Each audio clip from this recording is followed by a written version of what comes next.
Today, we're diving into one of the most powerful stories of failure and redemption ever told, the restoration of the Apostle Peter. It's a really fascinating look at how a moment of just profound weakness can be totally transformed into the foundation for an even greater purpose. You know, this story makes us ask a question that, let's be honest, we've probably all faced at some point. Can our biggest failures actually become the starting point for something more meaningful? Well, Peter's life gives us a pretty powerful answer to that. So, let's get into it. Okay, so to really get the power of the comeback, we have to start at rock bottom. And for Peter, this was it. This was the absolute lowest point for the man who had become a pillar of Christianity. He had publicly and loudly denied he even knew Jesus. I mean, can you even imagine the weight of that? After denying him 3 times, the story tells us Peter just goes silent, crushed by sorrow. This wasn't some little slip-up. This was a complete betrayal of his best friend and everything he believed in, right in public. He was broken, and his future looked like it was completely over. But here's where the story takes a turn. In that silence, while Peter is just sitting in his failure, something remarkable starts to happen. The first move toward reconciliation doesn't come from him. No, it's initiated for him. Grace actually goes looking for him when he's at his absolute worst. And this wasn't some vague, general invitation. It was so specific. We see 2 very deliberate acts of grace. First, you've got the angel at the empty tomb who makes a point to single him out. Go tell his disciples, and Peter. Just that one little phrase, and Peter, is packed with meaning. It's a direct message. You're not out. You're still included. And then we learn that the risen Jesus appeared privately to Peter before meeting with anyone else. It was this quiet personal moment of grace before any kind of public restoration could even begin. So, that private moment, that was just setting the stage. The main event, well, it happens over something as simple as breakfast on a lakeshore. This becomes this incredibly symbolic moment because Peter, still feeling lost and ashamed, had basically gone back to his old life. He'd gone back to being a fisherman. When he says, I go a-fishing, he's not just talking about his dinner plans. He's pretty much saying, I'm done. I'm going back to who I was before all this. So he and the others, they fish all night and they catch nothing. It's this perfect picture of what it's like trying to do things on their own. Then, this figure on the shore tells them where to cast their net, and boom, it's so full they can't even haul it in. And when Peter gets to the shore, he finds Jesus has a charcoal fire going. Now, this detail is absolutely crucial. Where did Peter's denial happen? Around another charcoal fire.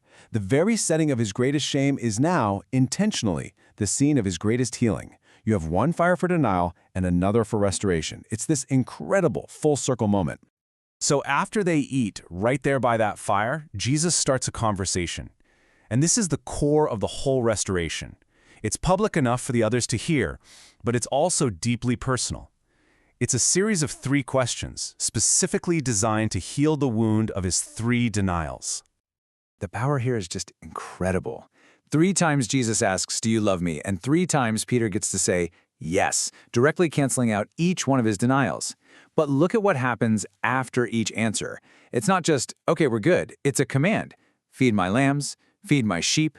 This isn't just about forgiveness. It's a recommissioning. His relationship and his job are being restored at the exact same time. So the result of all this is a brand new calling.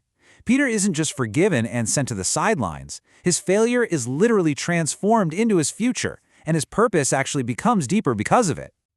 You probably remember, his original calling was to be a fisher of men. Go out, gather people. It was all about evangelism, an outward-facing kind of job. But now it's refined. He's told to be a shepherd of the flock. Do you see the shift? It's not just about catching them anymore. It's about caring for them, protecting them, leading them. It's like his painful experience of failure gave him a unique kind of empathy, making him the perfect person for this new pastoral role. And just to show how complete this restoration was, Jesus even tells Peter about his future. He tells him he'll be faithful all the way to the end, that he would ultimately give his life for his calling. It's a confirmation that the change was real and it was permanent. The man who failed so spectacularly would finish his race with total devotion. Look, Peter's journey is way more than just some ancient history lesson.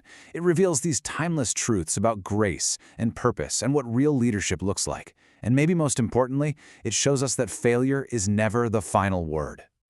So let's break down 3 big ideas from this. First, grace comes before usefulness. Jesus restored Peter before he could do anything to earn it back.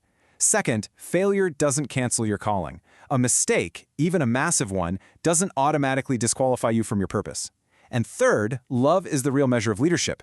Jesus didn't ask Peter about his skills or his strength, he asked about his love. There's this great quote from Oswald Chambers that just hits the nail on the head here. It says that it's not our repentance that brings us back, but God's kindness that leads us to repentance. Peter didn't start this. The kindness and grace shown to him is what opened the door for him to come back. It was always an invitation, not a demand. And really, Peter's story brings it all back to us, doesn't it? It leaves us with this huge question. How could our own biggest failures, those moments we're most ashamed of, how can they become the very things that equip us for a deeper, more empathetic, and more meaningful purpose? Thanks for tuning in.